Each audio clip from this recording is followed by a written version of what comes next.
Hello everyone, I am Arijit, সবার প্রিয় অরিজিৎ। আজকের আমার আলোচনার বিষয় মাধ্যমিকের জিওগ্রাফির কিছু কিছু ভেরি ভেরি ইম্পর্টেন্ট কোয়েশ্চেন। ওকে, সেগুলো একটু discuss, just a normal sentence. So মাধ্যমিকের জিওগ্রাফির সবথেকে প্রথম যে অধ্যায় সেটা হলো বহির্জাত প্রক্রিয়া। বহির্জাত প্রক্রিয়া আমরা কি জানি যে ভূপৃষ্ঠের ভেতরে আমরা কি জানি, আমাদের সবারই আইডিয়া আছে সম্পর্কে। আমরা কি জানি, এটা আমাদের ক্রাস্ট, এটা মেন্টাল এবং এটা হচ্ছে কোর এরিয়া।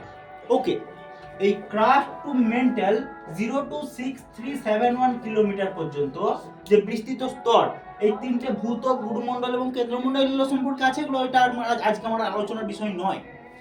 আজকের আমার আলোচনার বিষয় হলো বহির্জাত প্রক্রিয়া। অর্থাৎ মাধ্যমিক জিওগ্রাফিতে বহির্জাত প্রক্রিয়ার ক্ষেত্রে মূলত তিনটে মাধ্যম আছে। এক নম্বর বায়ু, হিমবাহ এবং নদী। এবার বহির্জাত প্রক্রিয়া কাকে বলে? This is hour earth crust. এর নিচে কিছু শক্তি কার্যকর থাকে, আবার এর কিছু ওপরেও শক্তি কার্যকর থাকে। যে সকল শক্তিগুলো ভূপৃষ্ঠের নিচে ভূমিরূপ সৃষ্টি, তাদের ধ্বংস, বিনাশ প্রভৃতির মাধ্যমে একটা প্রক্রিয়া তারা একটা সচল রাখে, তাদের বলা হয় যেগুলো এন্ডোজেনেটিক প্রসেস, বা যেগুলোকে আমরা অন্তর্জাত প্রক্রিয়া বলি।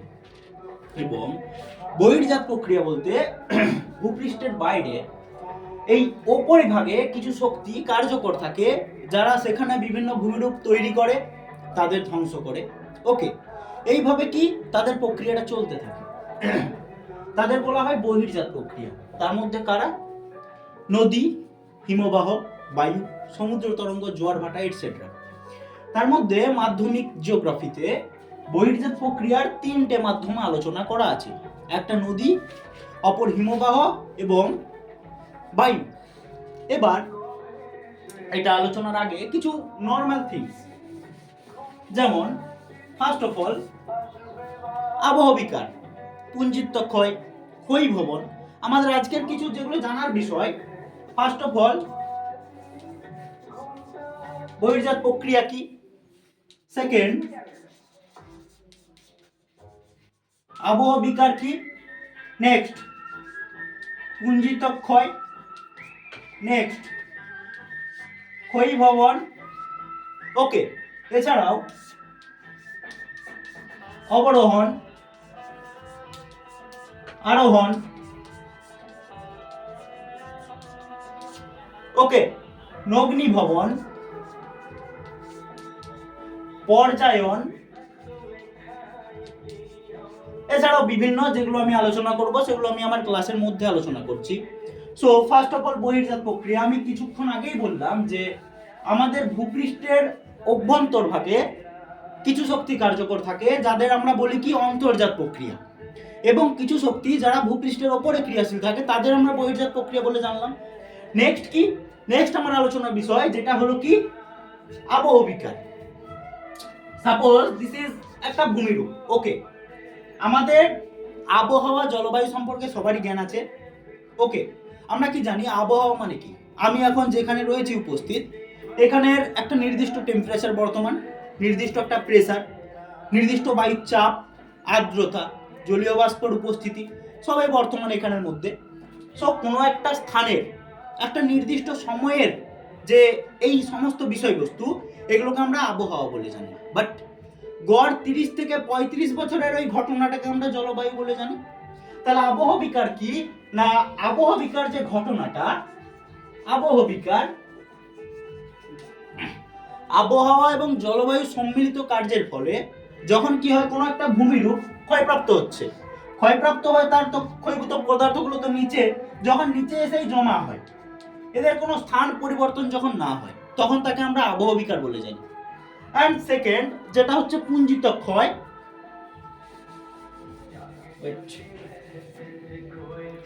সেকেন্ড যেটা হচ্ছে পুঞ্জিত ক্ষয়। পুঞ্জিত ক্ষয় কি না, পুঞ্জিত ক্ষয় সাপোজ দিস ইজ একটা ভূমিরূপ।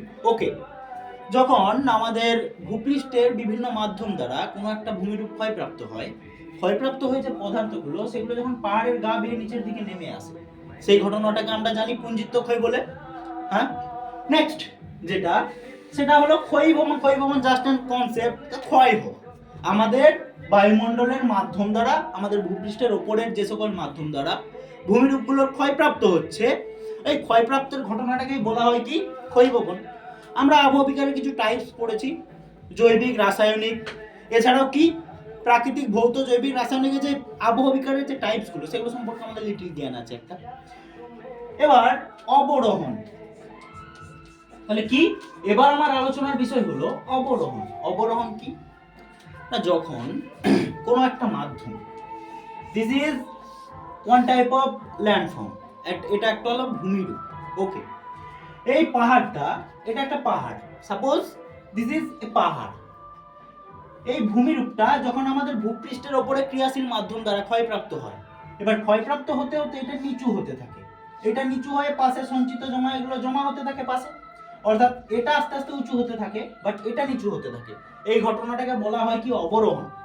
এবং এর বিপরীত আরোহণ কি না, আরোহণ হলো এই ক্ষয়প্রাপ্ত পদার্থগুলো যখন পাশে আস্তে আস্তে উঁচু হতে থাকে, এগুলো পাশে উঁচু হতে থাকে, তখন সেই ঘটনাটাকে বলা হয় কি আরোহণ। মানে এটা কি উঁচুটা নিচু হচ্ছে, এটা আস্তে আস্তে উঁচু হতে থাকছে।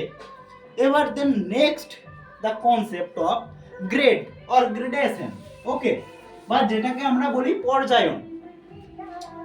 পর্যায়ন ঘটনাটা ঠিক এইরকম, এই অবরোহণ এবং আরোহণ এই দুটোর কারণেই পর্যায়ন হয়। উঁচুটা নিচু হচ্ছে, এর ক্ষয়প্রাপ্ত পদার্থগুলো পাশে আস্তে আস্তে উঁচু হতে থাকছে, তখন দুটো একটা সমান তলে পরিণত হওয়ার ঘটনাটাকে বলি পর্যায়ন।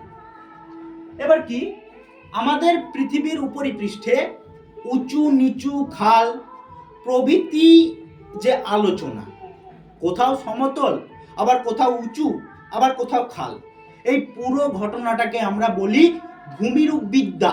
যেখানে আলোচনা করা হয় সেটা ভূমিরূপ, এগুলো হচ্ছে আমাদের পৃথিবী পৃষ্ঠের উপরের ভূমিরূপ, এগুলো যেখানে আলোচনা করা হয় সেটা হচ্ছে ভূমিরূপ বিদ্যা। এই পর্যায়নের জায়গায় আমরা একজন বিজ্ঞানীর নাম পাবো, চেম্বারলিন সেলসবারি তো পাবোই, জিকে গিলবার্ট, তিনি এই গ্রেড বা গ্রেডেশন কথাটিকে সর্বপ্রথম ব্যবহার করেছিলেন, মাধ্যমিকে আসে। এবার কি, এবার হলো জলচক্র। জলচক্রের অংশ হিসেবে নদী আলোচনা করব। তারপর আগে জলচক্র জিনিসটা কি, suppose this is our sun. Okay, this is জলরাশি ভূপৃষ্ঠের, সূর্য থেকে সানলাইট আসছে, তাপ আসছে, তাপ এসে কি হয়, জলটার বাষ্পীভূত হচ্ছে, বাষ্প হয়ে আকাশে গিয়ে ছোট ছোট মেঘপুঞ্জ তৈরি হলো। এগুলো কিছু সময় পর একসাথে এখানে এখানে আমরা যেগুলো জানি, কি জানি, যে এখানে অধক্ষেপণ, ঘনীভবন বিষয়গুলো তো জানি। মেঘে জমাট বাঁধলো, জমাট বেঁধে পর তারা আবার পৃথিবীতেই ফিরে আসে। এই ঘটনাটা যখন একটা ওয়ান টাইপ অফ সাইক্লিক আকারে যখন হতে থাকছে, তখন আমরা তাকে জলচক্র বলে জানি, তাই তো। এই জলচক্রের ফলে ভূপৃষ্ঠে বিভিন্ন রূপে নেমে আসে, সেটা হতে পারে বৃষ্টিপাত, সেটা হতে পারে তুষারপাত, সেটা হতে পারে স্লিপ, সেটা হতে পারে শিলাবৃষ্টি, এটসেট্রা রূপে আবার পৃথিবীতেই নেমে আসে। এই ঘটনাগুলো সম্পর্কে আমাদের সবারই ছোটখাটো আইডিয়া সবারই আছে। তো এবার আমার আলোচনার বিষয় হলো যে নদী। নদী কি, হোয়াট ইজ রিভার? প্রত্যেকটা বিষয় সম্পর্কে সবাই আলাদা আলাদা মতবাদ সে দিতেই পারে, জ্ঞাপন করতেই পারে। তাহলে নদী কি না, ভূপৃষ্ঠের কোনো একটা স্থান দিয়ে যখন একটা জলরাশি ওপরের দিক থেকে নিচের দিকে নেমে আসে তার নিজের গতিতে, তখন তাকে আমরা নদী বলে জানি। This is one type of নদী, এটা একটা নদী। এই নদীটা তার তিনটে কাজ করে, তিনটে গতি, তার তিনটে কাজ, this is and this is, তিনটে স্টেজ।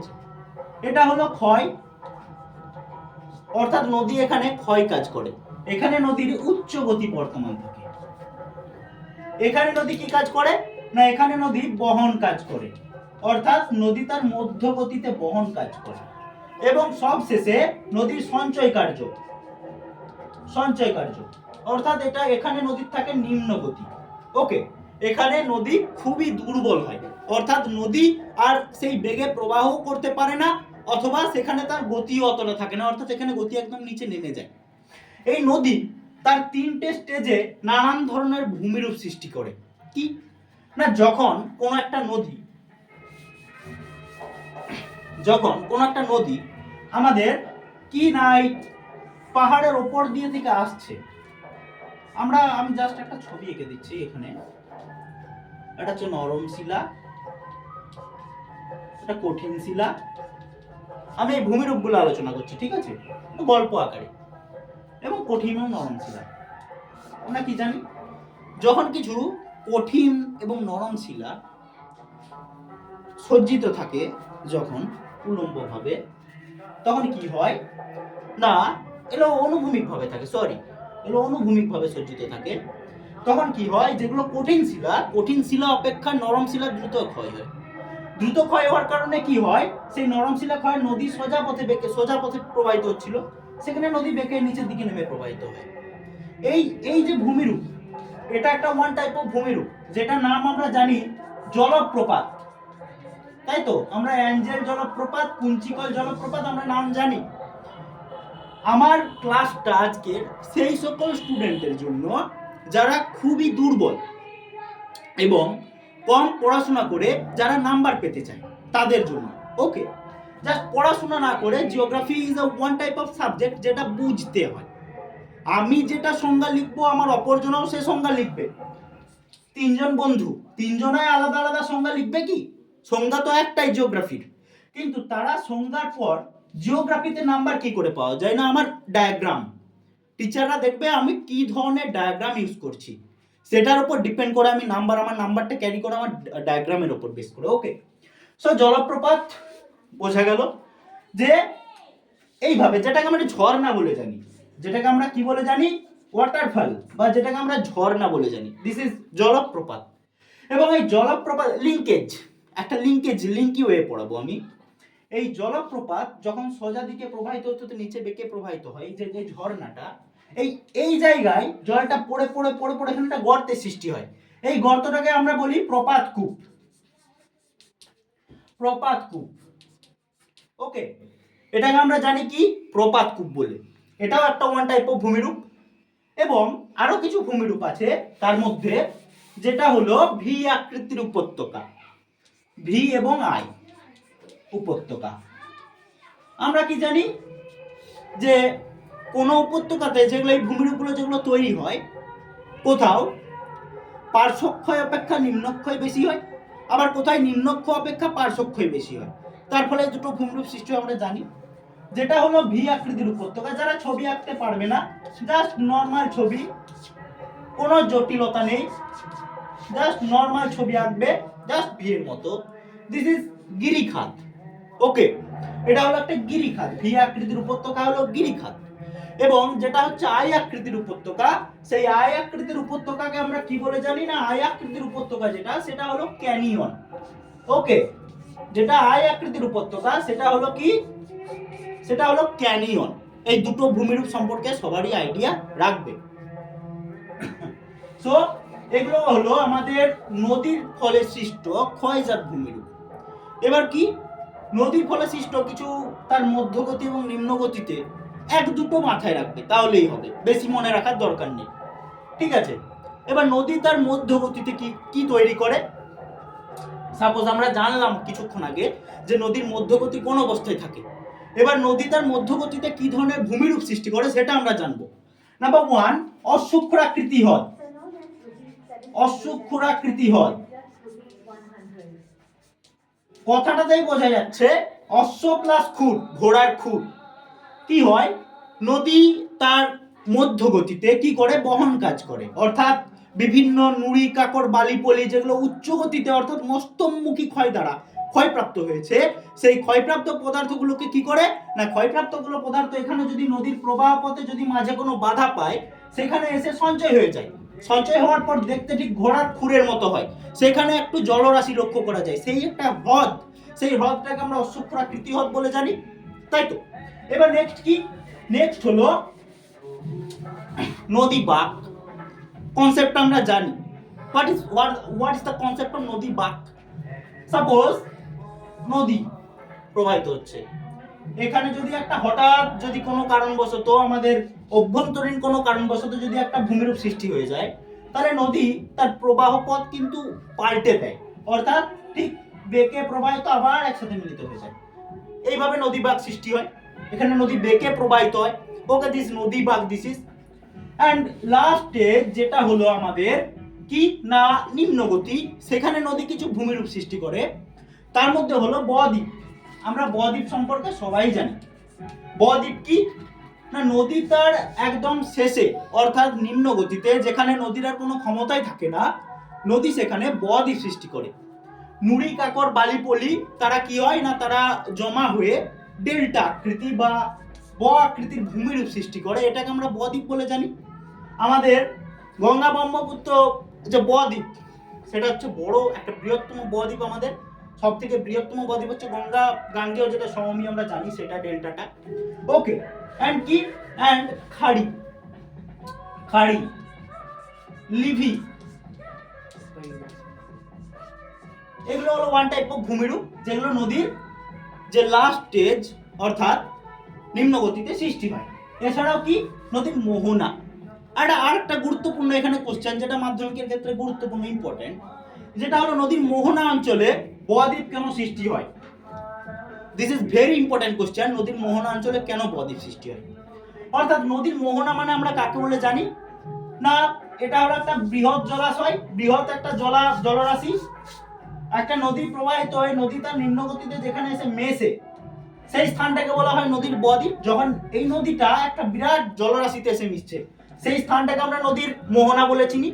এবার এই নদীর মোহনা এলাকাতে কি হয়, এক নম্বর জলের গতি একদম কমে যায়, সেখানে জলের গতিই থাকে না, সেখানে জল শান্ত অবস্থায় থাকে, অর্থাৎ সেখানে সঞ্চয় ক্ষমতা বেশি নদীর, সেখানে সঞ্চয় ক্ষমতাটা বেড়ে যায়। সেখানে জলের গভীরতা থাকে না, সেখানে জলের গভীরতা খুব কম থাকে, সেই জন্য আবার বদ্বীপ সৃষ্টি হয় বেশি পরিমাণে। এছাড়া কি সেখানে এই অঞ্চলটাতে নদীর নুড়ি কাকর বালিপলির ক্ষমতাটা সব থেকে বেশি হয়ে যায়, অর্থাৎ একদম শেষে এসে এখানে এসে সব সঞ্চিত হয়। ওকে, এই জন্য নদীর আমি just this and short class, okay, সেখানে আমি জাস্ট নর্মাল ভাবে বোঝানোর চেষ্টা করছি। যদি কিছু ভুল ত্রুটি হয় তো প্লিজ, জানেনই তো আপনারা, বলার কিছু নেই। ওকে, থ্যাংক ইউ। আজকের ক্লাস থেকে যদি কিছু মেটেরিয়ালস আপনাদের প্রয়োজন হয় তো আমাকে ইনফর্ম করতে পারেন আমার স্ক্রিনে দেওয়া আমার হোয়াটসঅ্যাপ নাম্বার থেকে। এই জিওগ্রাফি বিষয় সম্পর্কে যদি আরও কিছু বেসিক আইডিয়া বা বেসিক নলেজ যতটুকু জানি আমি ততটুকু উগড়ে দিই, ঠিক আছে। এমন কিছু টিচার থাকে যারা কি হয় যে যেটা নাও জানে তারা তর্কে হারে না, তারা আর্গুমেন্টে হারে না, কিন্তু আমি হার মেনে যাই, আমি যেটা জানি না সেটা আমি বলে দিই যে আমি এটা জানি না। ওকে, থ্যাংক ইউ।